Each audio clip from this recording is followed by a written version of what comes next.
Ateina Cichanovska, kuri gadina santykius su Baltarusija. Ir dar nueina vakarienės pietautis išimtinai su konservatoriais, nedalyvauja net Seimo pirmininkas, nedalyvauja net valdančiosios daugumos atstovai, kad, būtų, jeigu tai etiška, kultūringa, tai jinai turėjo pakviesti Žemaitaitį, turėjo pakviesti Gintautą Palucką, turėjo pakviesti Saulių Skvernelį, nes Saulius Skvernelis realiai... Nes jūs jo sąskaitas toliau, kaip suprantu, apmokate. Tai 35 ar kiek ten tūkstančių per mėnesį. Tai va dabar, Rūta, man kaip lietuviui parlamentarui gėda yra tai, kad moteris, kuri turėtų jausti dėkingumą valstybei, kurie ištiesė ranką ir Saulius Skvernelis, būdamas premjeru, ją priglaudė, priėmė iš tikrųjų Lietuvą.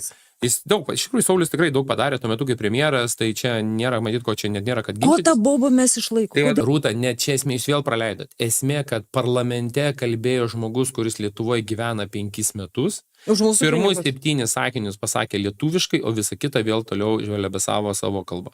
Rusiškai? Taip, tai rusiškai. Jinai rusiškai? Baltarusiškai. Jau jinai išmoko baltarusiškai? Tai, žinokit, aš sėdėjau ir aš galvoju, va čia yra Nes jinai rusiškai kalbėjo. Bet čia yra, Rūta, va čia ir buvo nepagarba valstybei.